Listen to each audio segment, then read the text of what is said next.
Assalamualaikum warahmatullahi wabarakatuh. Innal hamdalillah nahmaduhu wa nasta'inuhu wa nastaghfiruh wa na'udzu billahi min syururi anfusina wa min sayyiati a'malina. May yahdihillahu fala mudhillalah wa may yudlil fala hadiyalah. Alhamdulillah, kita panjatkan syukur pada Allah Subhanahu wa taala. Kita dapat bersama-sama pada hari ini dalam majlis ilmu untuk menyambung pengajian kitab hadis 40. Jadi malam ni adik-adik kita hadis yang keberapa? Baru je ustaz tadi cakap. Hadis yang kelima. Jadi malam ni kita nak masuk sebuah hadis yang mana akan membincangkan satu topik yang mungkin sensitif bagi sesetengah pihak, yang mana kadang-kadang bila dibincangkan dia membawa kepada pertelingkahan lah, perselisihan pendapat lah. Jadi insya-Allah kita akan tengok hadis tu malam ni, iaitu hadis yang kelima dalam kitab hadis 40 oleh Al-Imam An-Nawawi rahimahullah, iaitu hadis berkaitan bid'ah. Hadis berkaitan bid'ah.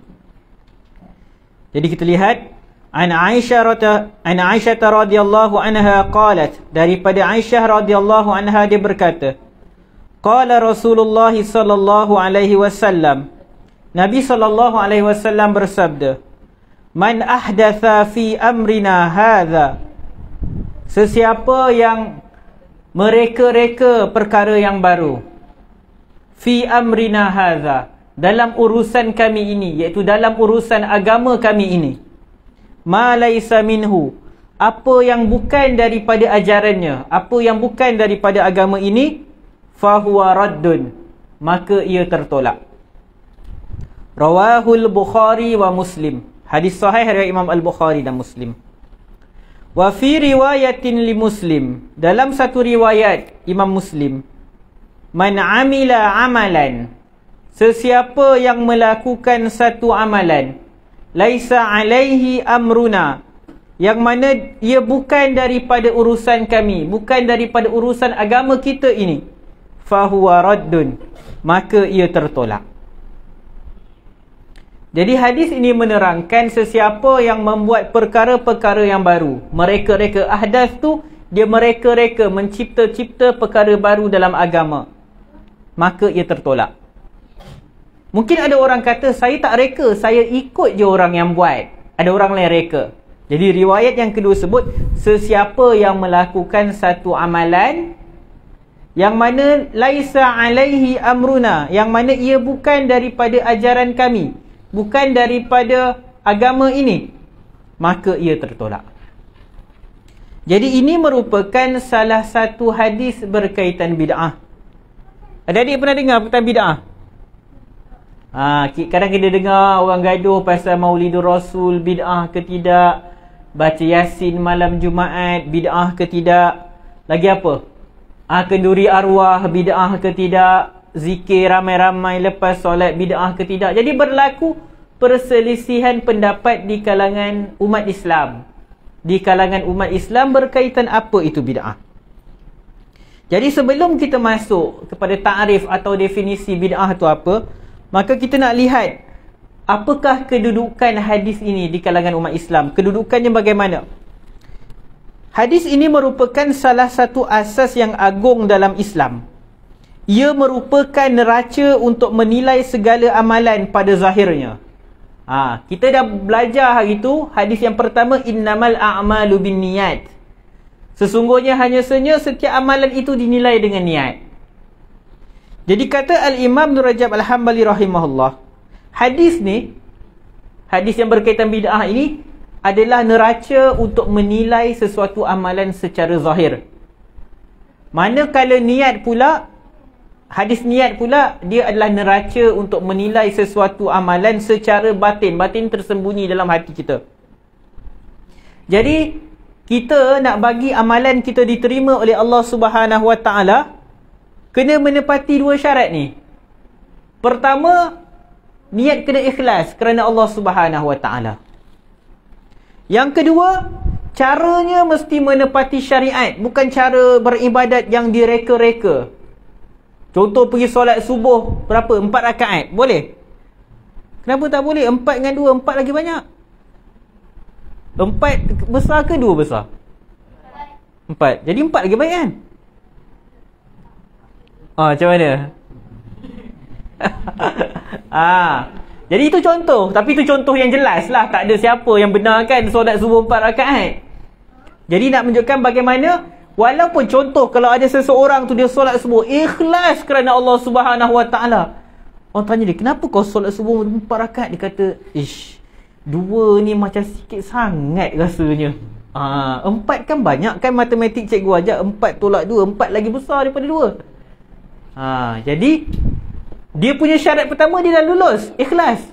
Tapi syarat kedua dia gagal, iaitu dia tidak menepati syariat Islam, tak menepati apa yang ada dalam Al-Quran dan As-Sunnah.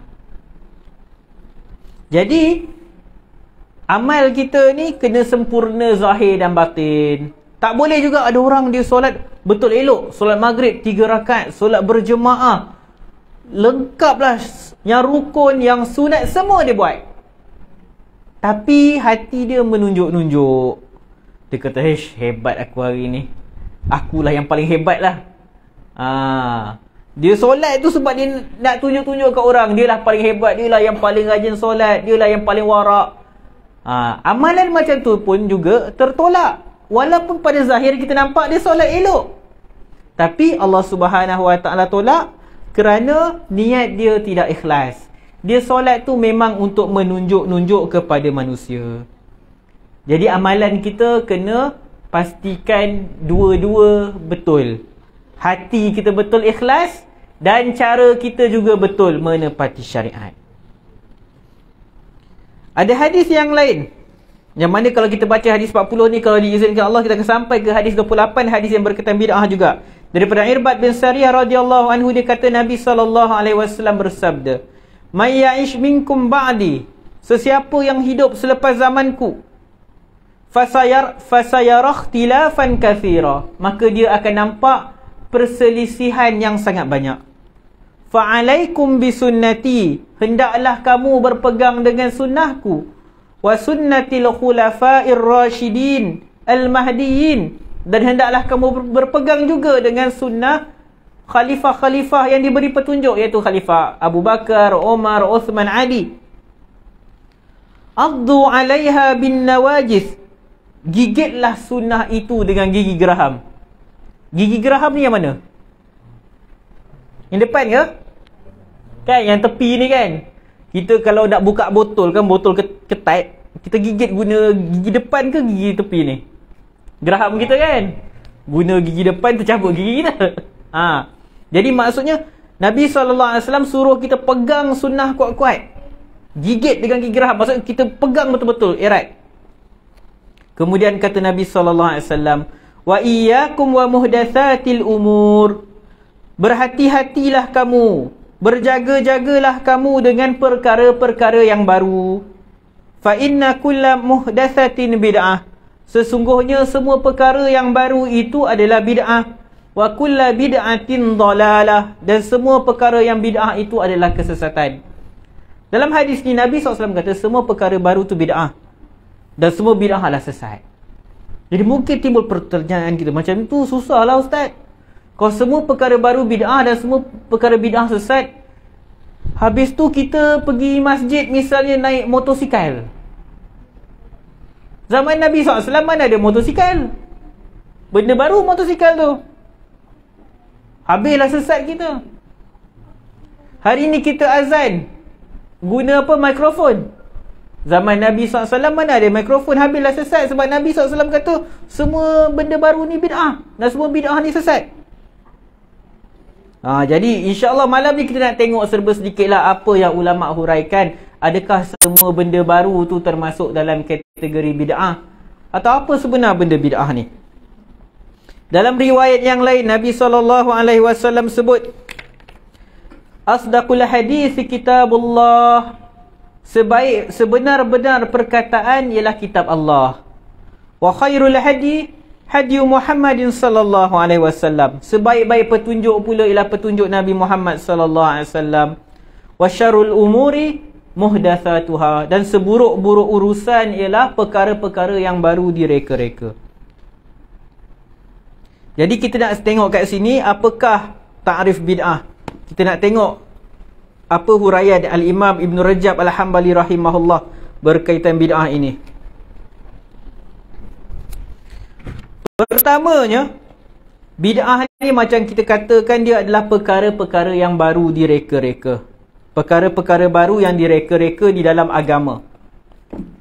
Yang mana dia tidak ada kaitan langsung dengan agama ini dan bila seseorang melakukannya, dia nampak macam dia sedang beribadah kepada Allah Subhanahu Wa Taala. Dia menganggap benda tu sebahagian daripada agama.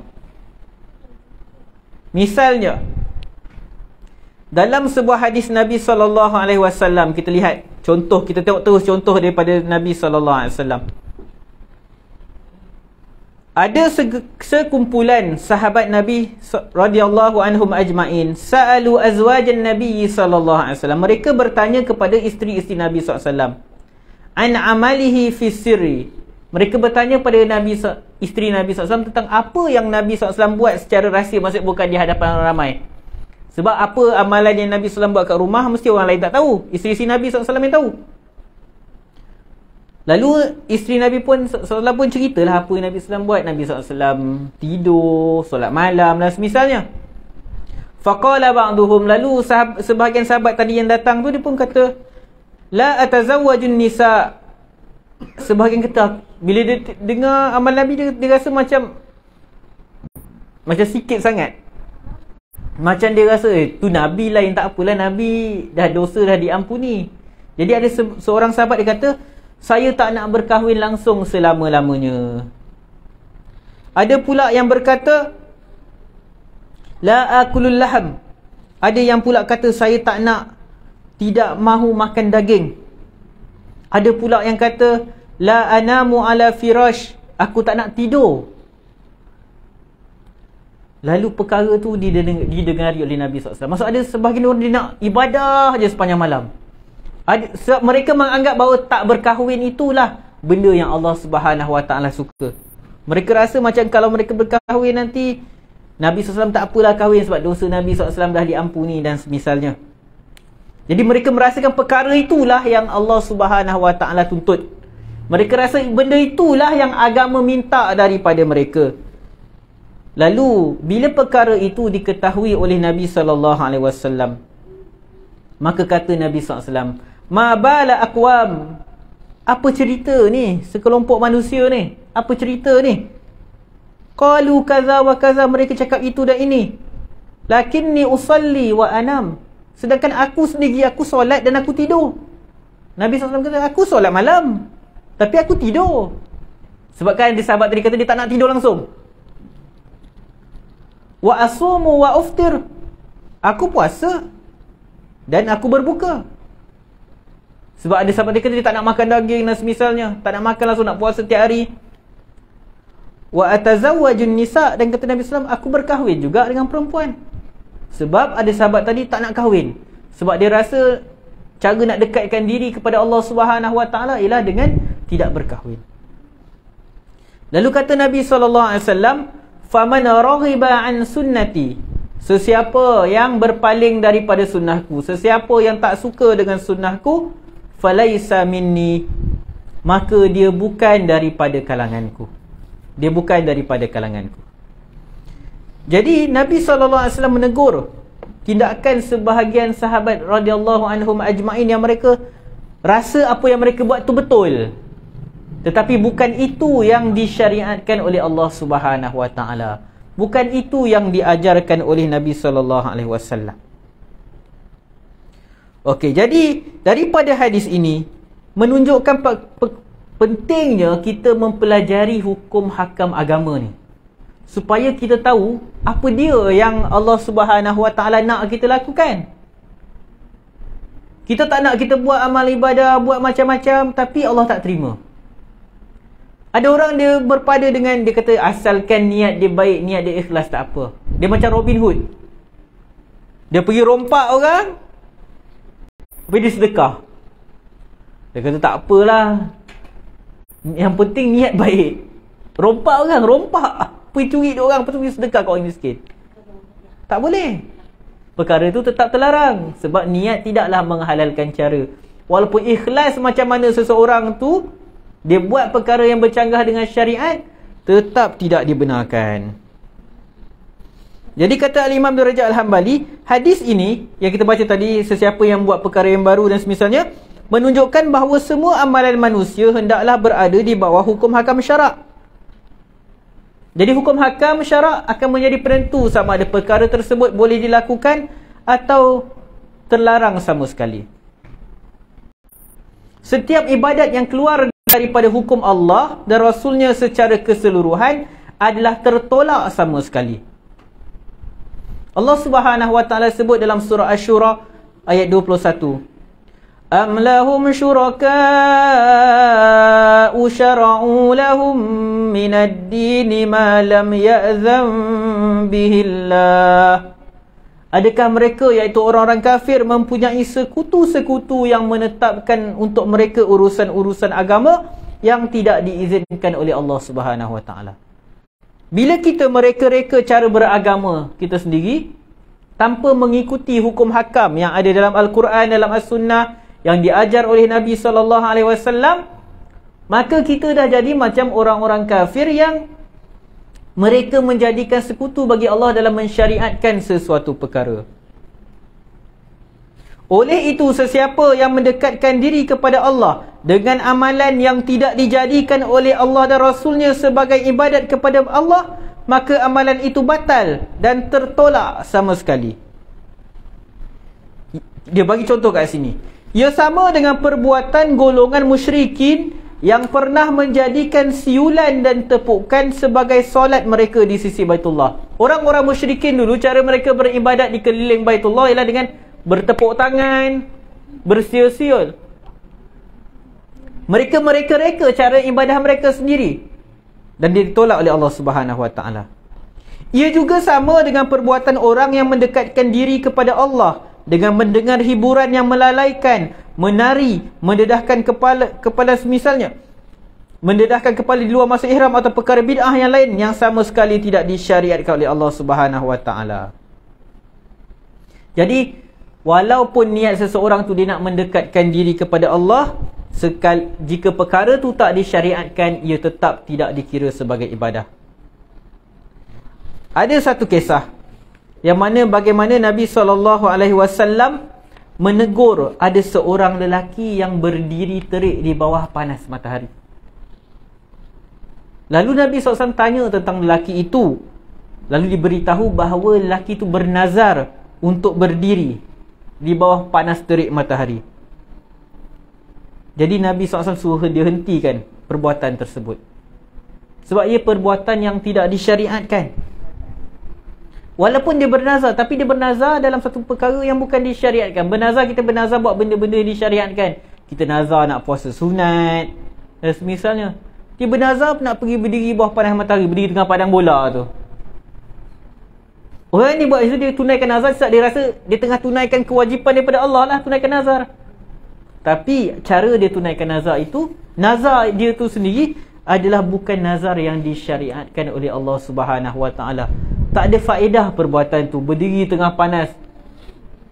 Jadi itu yang berlaku apabila manusia mereka-reka amal ibadah dia, cara beribadah. Mereka rasa cara ni mereka nak beribadah, maka mereka buat sesuka hati saja.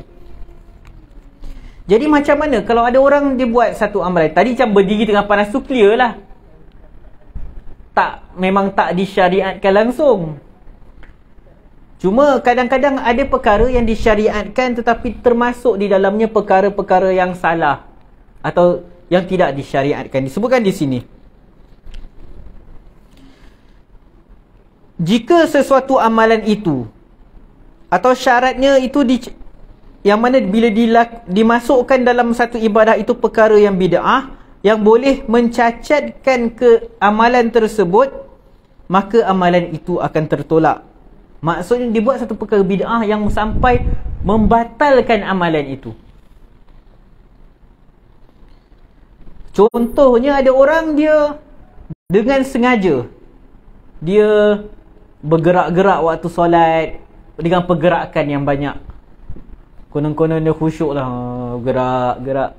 Itu bid'ah yang sampai ke tahap merosakkan solat dia.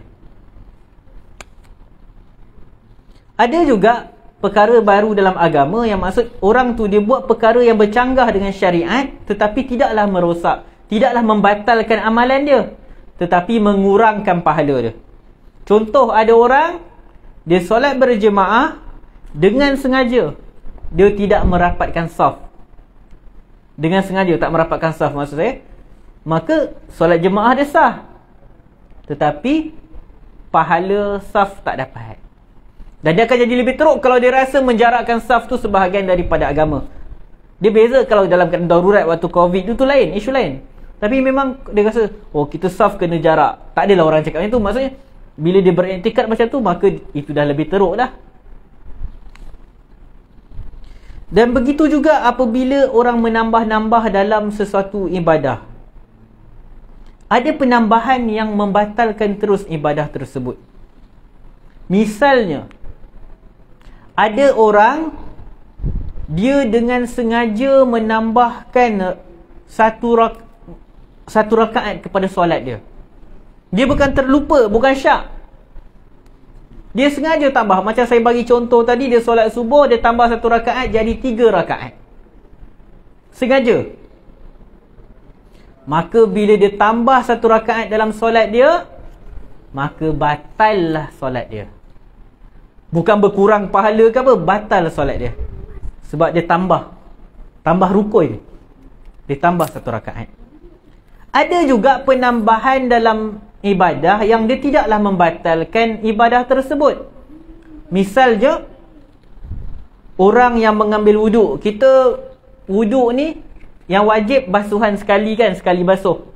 Disunatkan 3 kali. Kalau basuh 4 kali, sah ke tak wuduk? Sah, wuduk tu sah. Tetapi dimakruhkan. Jadi maksimum dalam wuduk ni kita basuh anggota wuduk 3 kali saja. 3 kali sahaja. Berdosa ke tidak? Bergantung pada keadaan. Kalau kita ambil wuduk kat masjid, air wakaf lah kita kata, maksud air bukan kita punya rumah, kita bayar bil air sendiri. Ni air kat masjid, kita membazir, maka sebahagian ulama' menyatakan berdosa. Sebab kita dah berlebihan menggunakan harta benda awam.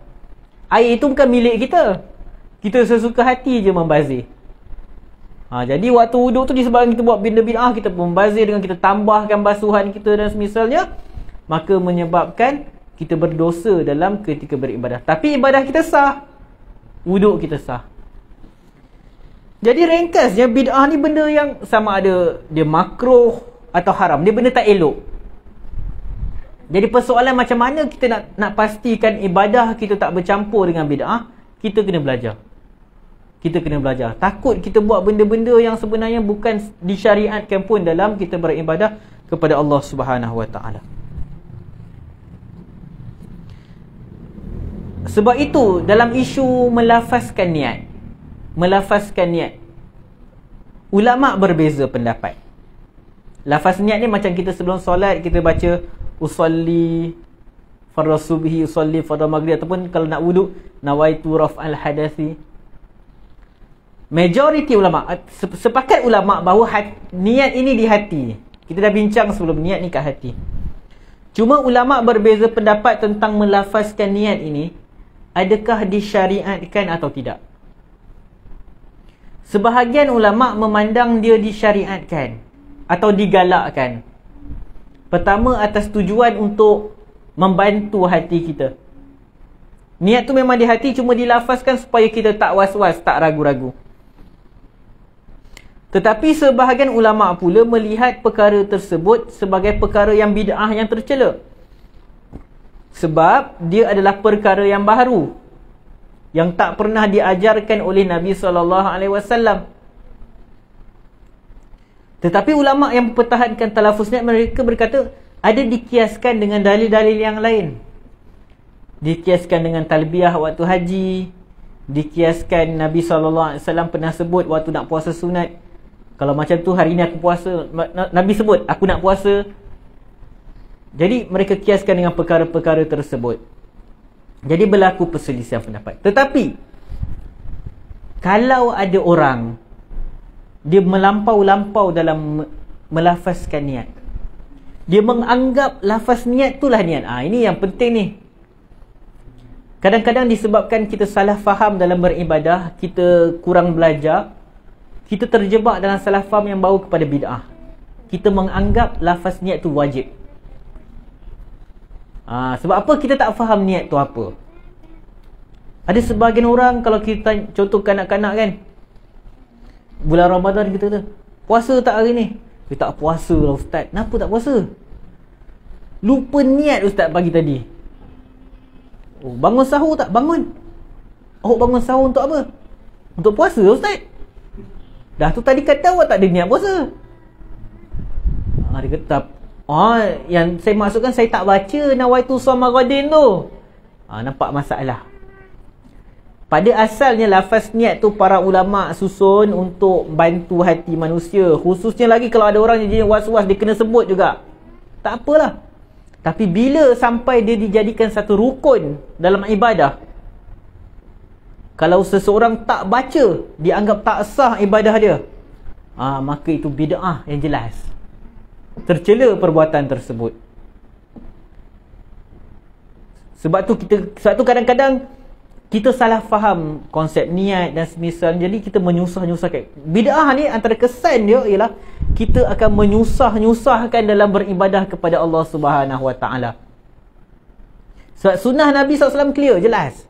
Tapi bila masuk perkara-perkara baru ni, maka akan berlakulah pertembungan, perselisihan pendapat, dan yang paling teruk lagi, dia menyusahkan kita dalam beribadah kepada Allah Subhanahu Wa Taala. Jadi kita nak lihat apa perkataan Imam Asy-Syafi'i tentang bid'ah. Sebab ada yang kata semua bid'ah sesat. Tapi ada yang kata ada sebahagian bid'ah tu tak sesat, ada sebahagian bid'ah sesat. Jadi kita nak lihat kat sini maksud bid'ah yang kita bincang tadi. Okey. Kenapa sebahagian perkara yang baru atau bid'ah ini dianggap baik? Kata Al-Imam Ibn Rajab Al-Hambali, ulama' salaf yang menyifatkan sebahagian bid'ah sebagai sesuatu yang baik hanyalah berkaitan dengan bid'ah daripada sudut bahasa, bukan daripada sudut syarak. Contohnya ialah tindakan Umar Al-Khattab radhiyallahu anhu mengumpulkan orang ramai untuk solat tarawih berjemaah. Jadi bila Umar Al-Khattab radhiyallahu anhu kumpulkan orang ramai untuk solat tarawih secara berjemaah, maka dia menyatakan alangkah baiknya bid'ah ini. Alangkah baiknya bid'ah ini. Jadi sebab itu ada orang kata maksudnya solat tarawih ni maksudnya benda bid'ah lah, Nabi SAW tak buat. Ni salah fahamnya sangat jelas. Solat tarawih secara berjemaah pernah dibuat oleh Nabi SAW. Bukan Umar yang memulakannya.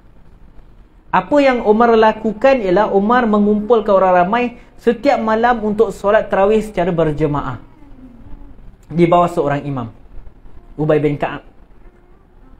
Apa yang berlaku di zaman Nabi SAW, ada satu ketika Nabi SAW solat malam di bulan Ramadan bersama dengan para sahabat. Kemudian ada malam-malam terkemudian tu Nabi SAW tak keluar pun untuk solat berjemaah bersama mereka. Lalu bila ditanya kepada Nabi SAW, maka Nabi SAW bagi tahu bahawa Nabi SAW risau nanti akan diwajibkan pula kepada mereka untuk berjemaah menunaikan solat malam tersebut pada bulan Ramadan, solat tarawih, untuk dibuat secara berjemaah dan semisalnya. Jadi menunjukkan solat tarawih secara berjemaah itu dilakukan oleh Nabi SAW. Cuma Nabi SAW tak lakukan secara berterusan kerana ditakuti ia menjadi wajib.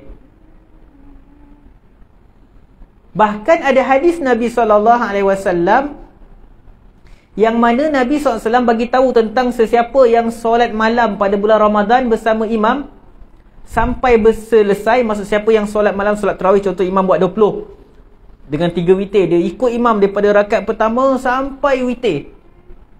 Kata Nabi SAW, sesiapa yang berdiri solat bersama imam sampai selesai, maka dikira untuknya solat sepanjang malam.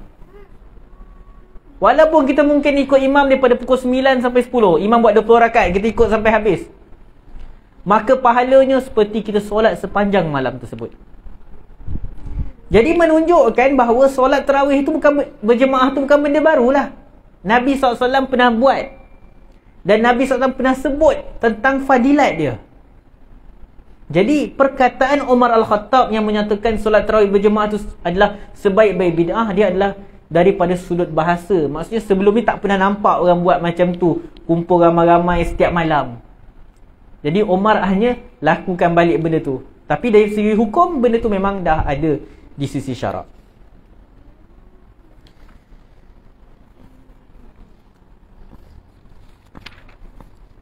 Jadi kita nak lihat di sini, Imam Asy-Syafi'i rahimahullah menyatakan bid'ah ada dua jenis, iaitu bid'ah yang dipuji dan bid'ah yang dicela. Apa yang menepati sunnah, itulah bid'ah yang dipuji. Apa pula yang menyalahi sunnah, maka itulah bid'ah yang dicela. Maksud Imam Asy-Syafi'i ini, bid'ah yang dicela ialah sesuatu yang tidak ada asas rujukan daripada dalil syarak. Inilah yang bid'ah yang dimaksudkan dalam penggunaan syarak. Manakala bid'ah yang dipuji pula ialah perkara yang ada asas, ada rujukannya daripada syarak. Jadi perkataan bid'ah tu hanyalah daripada sudut bahasa saja, bukan daripada segi syarak. Jadi ala kulli hal, walaupun begitu, kita akan dapati kadang-kadang ada perkara yang memang jelas, dia perkara baru dalam agama. Misalnya, contohlah kalau nanti satu masa nanti ada orang dia kata hari Christmas nanti kita disunatkan puasa. Puasa pun salah je kan? Salah ke puasa?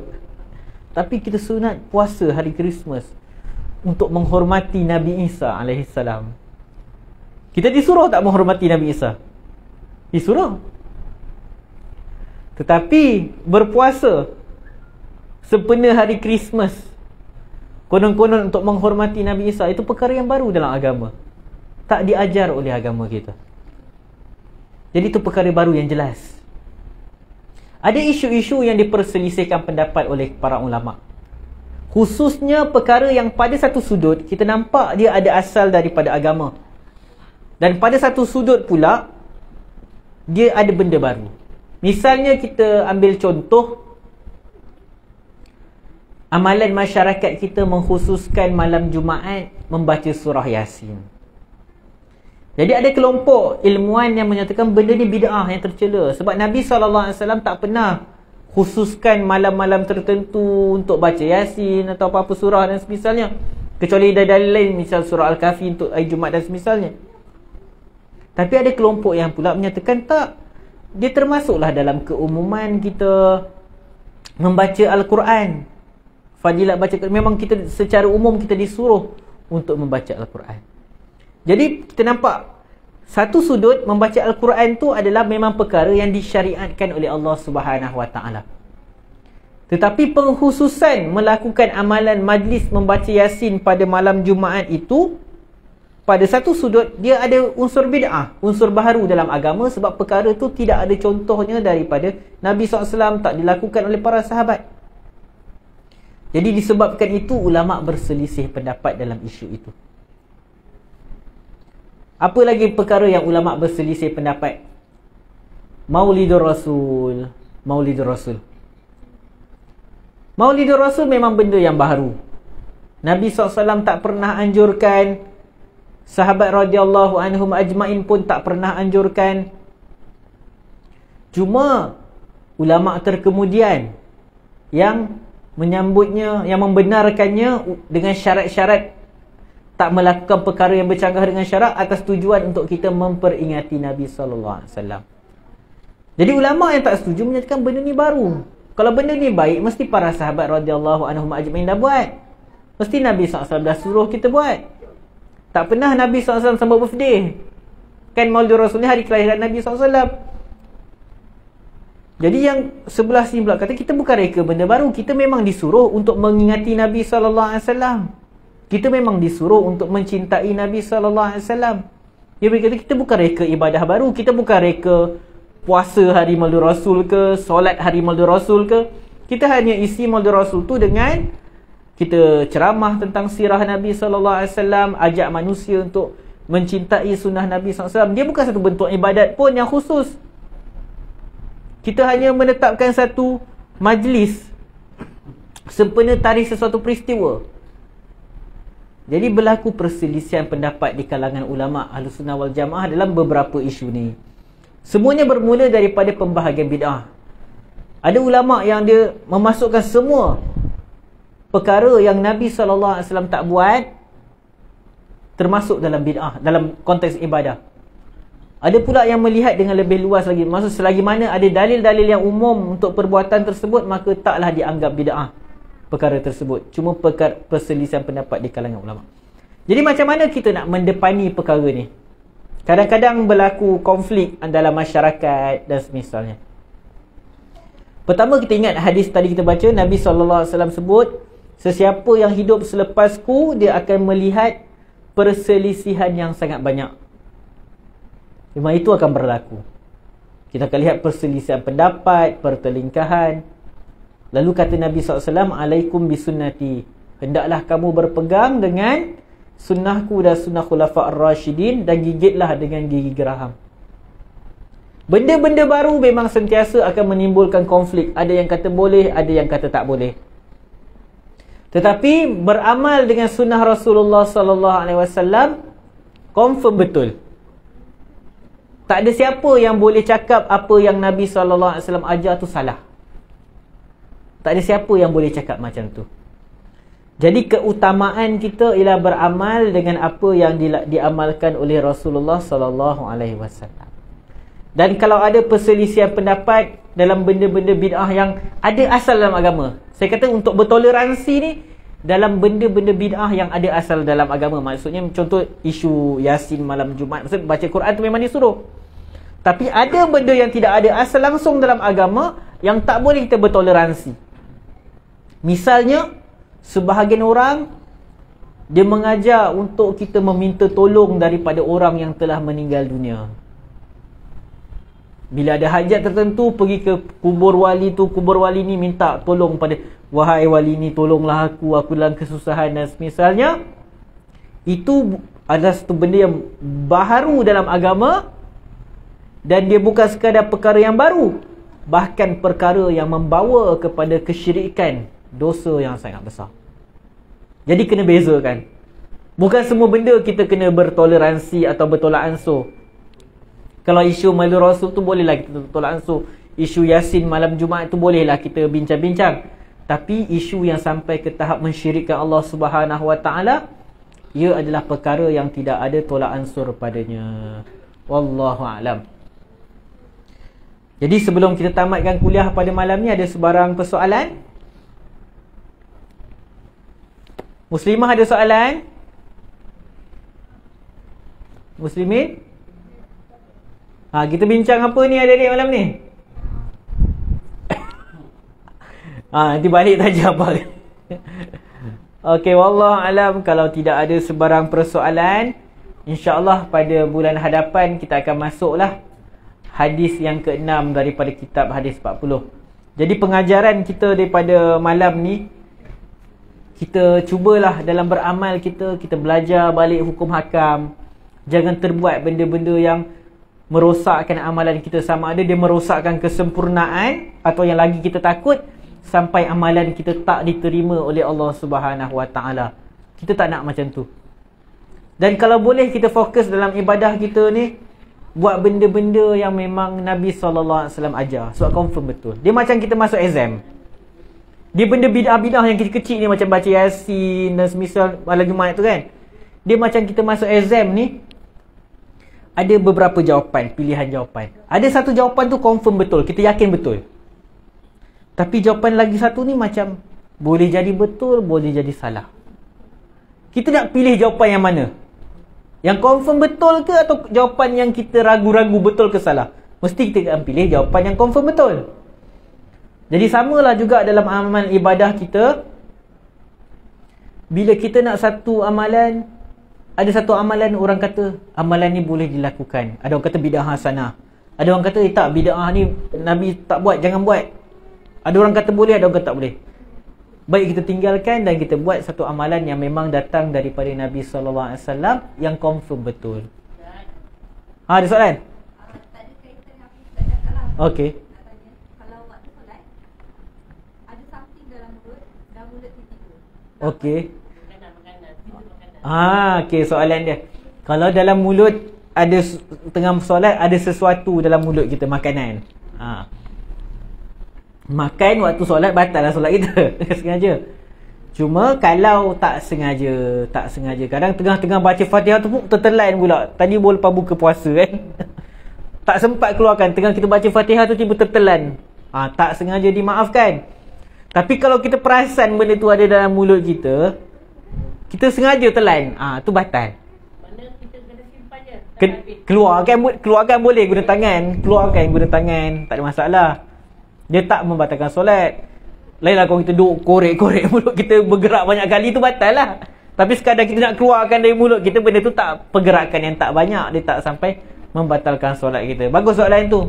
Kadang benda-benda kecil ni kan, kita tersilap buat, jadi boleh membatalkan solat kita. Wallahu a'lam. Ada soalan lagi, Muslimah? Okey. Baik.